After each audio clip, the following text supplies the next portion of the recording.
ఒక పోరాటంలో భాగంగా ఈరోజు గుంటూరు ఎస్పీ గారిని మేమందరం కూడా కలవటం జరిగింది. ఎందుకు చట్టపరమైనటువంటి పోరాటం అంటున్నాను అంటే,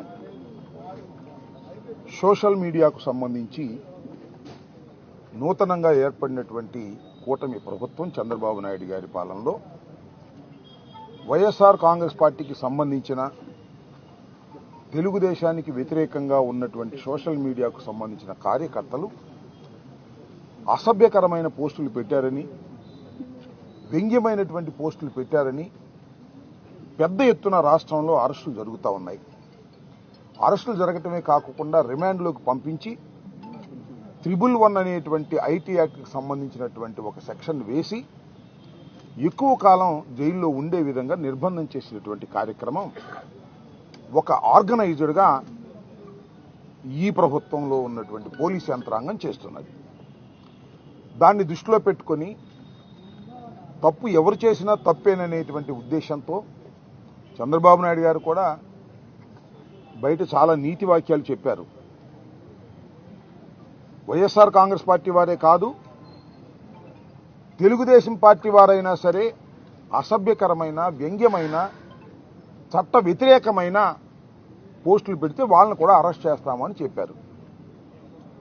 మరి ఈ ప్రభుత్వం వచ్చిన తర్వాత మా వాళ్ళని అయితే అరెస్ట్ చేశారు, వందలాది కేసులు పెట్టారు, కానీ ఒక్కరిని కూడా అరెస్ట్ చేయలేదు. దాన్ని దృష్టిలో పెట్టుకొని ఈ పోస్టులు ఏదైతే అసభ్యంగా మాట్లాడారో,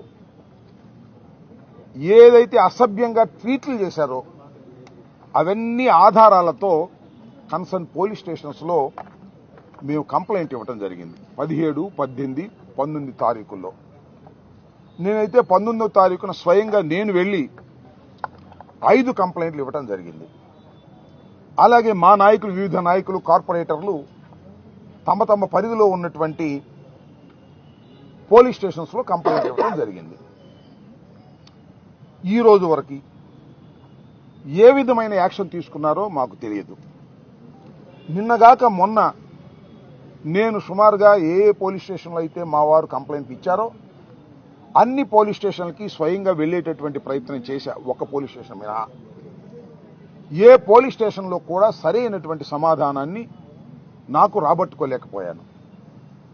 ఎంక్వైరీలో ఉన్నాయని కొంతమంది, మా సిఐ గారు లేరని కొంతమంది, మళ్ళా సిఐ గారు లేకపోతే వారికి ఫోన్ చేసి వారితో కనుక్కుంటే నేను వచ్చిన తర్వాత మీకు ఎక్స్ప్లెయిన్ చేస్తానని చెప్పడం, ఇలాంటివి జరిగాయి. వీటన్నిటినీ మళ్ళా చట్టపరంగా యాక్షన్ తీసుకోవాల్సిందిగా కొంత లోయర్ లెవెల్లో ఉన్నటువంటి పోలీసులు ఇన్ఫ్లుయెన్స్ గురవుతున్నారేమో, ఈ యాక్షన్ తీసుకోవడం లేదేమో, కాబట్టి ఎస్పీ గారు మీరు దీనిలో ఇంటర్ఫీర్ కావాలి, ఆ కేసులను రిజిస్టర్ చేసి వారిని కూడా తీసుకొచ్చి కోర్టులో ప్రొడ్యూస్ చేయాలి అనేటువంటి ఉద్దేశంతో ఈ రోజున మేమందరం కూడా ఎస్పీ గారిని కలిసి అవి ఇవ్వటం జరిగింది. నేను మీ అందరికీ మనవి చేస్తున్నా, నేనైతే స్వయంగా వెళ్లి నా మీద ట్వీట్ చేసినటువంటి అయ్యన్న పాత్రుడు గారికి మీద, అలాగే జగన్మోహన్ రెడ్డి గారి మీద ట్వీట్ చేసినటువంటి లోకేష్ గారి మీద, ఇంకా ఇతరత్ర ఏవో పేర్లు ఉన్నాయి, వాళ్ళందరి మీద నా మీద పర్సనల్గా చేశారు, జగన్మోహన్ రెడ్డి గారి కుటుంబం మీద చేశారు. వారందరికీ ఆధారాలతో సహా మేము కంప్లైంట్స్ ఇచ్చాం. విచారణలో ఇవి నిలబడతాయని మేము నమ్ముతున్నాం.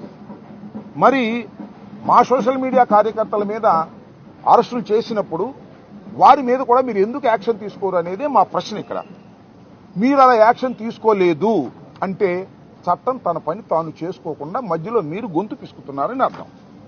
అలా చట్టం తన పని చేసుకునే విధంగా పోలీసు యంత్రాంగం పనిచేయాలని మేము కోరుకుంటున్నాం. పాపం పోలీసులు కూడా, నేను మంత్రిగా చేశా, చాలా మంది పోలీసు వారు నాకు తెలుసు. పాపం వాళ్ళు స్టేషన్కి వెళ్తే కూర్చోమనలేరు, నుంచోమనలేరు. కూర్చోమంటే పోస్టింగ్ పోద్దేమోనని భయం. రాంబాబు గారు వచ్చారు, కూర్చోమన్నాడు, ఈ ఎస్ఐ, ఈ సిఐ తీసాయి ఈయన ఇక్కడి నుంచి అంటారేమోనని భయం. గౌరవం అయితే మా మీద ఉంది, ఎందుకంటే ప్రభుత్వాలు మళ్ళా మారతాయనేటువంటి ఉద్దేశంతో. పాపం పోలీసు వారు కూడా పాపం లోయర్ లెవెల్లో కింద మీద పడతా ఉన్నారు. అమ్మో, లోకేష్ గారి మీద కేసు ఇచ్చారే, చట్ట ప్రకారంగా కరెక్ట్ అయినా కూడా కడితే మళ్ళీ ఏమైద్దో మనకి, అయ్యో అయ్యన్న పాత్రుడు గారి మీద ఇచ్చారే, కడితే ఏమైద్దో అని భయపడుతున్నారేమోనని మాకు సందేహం. కాబట్టి చట్టం తన పని తాను చేసుకుపోతుంది అని భారత రాజ్యాంగం ప్రకారమే వ్యవస్థ నడుస్తుందని నిరూపించవలసినటువంటి బాధ్యత ఈ ప్రభుత్వానిది. ప్రధానంగా పోలీసు యంత్రాంగాన్ని ఇవాళ అరెస్టులు, రిమాండ్లు, బెయిల్లు ఈ కార్యక్రమం జరుగుతుంది కదా. మా సోషల్ మీడియా యాక్టివిస్టుల్ని, ఇంటూరి రవికిరణ్ అనేటువంటి ఒక యాక్టివిస్టుని ఇవాళకి 13 రోజులు 14 రోజులైంది. తిరగని స్టేషన్ లేదు. సుమారుగా 30 స్టేషన్లు తిప్పారు. పాపం అతనికి ఏమో స్టంట్ వేసుకున్నారు. కాళ్ళల్లో రాడ్లున్నాయి. అయినా సరే కారులు ఎక్కుతున్నారు, తిప్పుతున్నారు. ఇప్పుడు దాకా తిప్పుతారంటే అయ్యా ఇక నేను ఈ పార్టీలో ఉండను అనేదాకా తిప్పుదామని చూస్తున్నారు. అతనేమో చచ్చిపోయిన ఈ పార్టీలో ఉంటానంటున్నాడు. రాటు తేలుతున్నారు మా కార్యకర్తలు. దీన్ని ప్రభుత్వం, ముఖ్యంగా పోలీసు యంత్రాంగం తప్పనిసరిగా యాక్షన్ తీసుకోవాలని మేము కోరుతున్నాం. This is the procedure. ఎప్పుడైతే స్టేషన్ హౌస్ ఆఫీసర్ సరైన యాక్షన్ తీసుకోరో ఆ ఎస్పీకి ఇస్తాం. అప్పుడు కూడా సరైన యాక్షన్ తీసుకోలేదు, we will approach to the court. న్యాయస్థానానికి వెళతాం, న్యాయస్థానాల్లో న్యాయాన్ని రాబడతాం. అందరూ చట్టం ముందు ఎవరైనా సమానులే. అది స్పీకర్ అయినా, ముఖ్యమంత్రి అయినా, విద్యాశాఖ మంత్రి అయినా, ఎవరైనా కూడా సమానులే అని నిరూపించేటటువంటి మా పోరాటం ఇది. ఈ పోరాటంలో భాగంగానే ఇవాళ ఎస్పీ గారిని కలిశాం. ఈ పోరాటం ఇంతతో ఆగదు. చాలా చూస్తున్నాం, యూట్యూబ్లో చూస్తున్నాం, పోస్టింగులు చూస్తున్నాం, ఎంత భయంకరంగా పెడుతున్నారో మేము చూస్తున్నాం. మీరు కూడా చూస్తూ ఉంటారు. వారి మీద మాత్రం యాక్షన్ ఉండదు. కాబట్టి దీన్ని ఇవాళ ఎస్పీ గారిని కలిసి వారితో ఈ కంప్లైంట్స్ అన్ని ఇచ్చి మళ్ళా ఎక్నాలెడ్జ్మెంట్ కూడా తీసుకొని వెళ్లేందుకు ప్రయత్నం చేస్తూ ఇవాళ ఆయన దగ్గరికి వచ్చాం. ఆయనతో మాట్లాడాం, ఆయనకి ఇచ్చాం, మళ్ళీ తిరిగి వెళుతున్నాం. ఇది అంతం కాదు, ఇది ఆరంభం మాత్రమే మా పోరాటంలో అని మీ ద్వారా రాష్ట్ర ప్రజానీకానికి తెలియపరుస్తున్నాను. అదేవిధంగా పోలీసు వారికి కూడా కాస్త జాగ్రత్తగా చట్ట ప్రకారంగా వ్యవహరించే ప్రయత్నం మీరు చేయండి.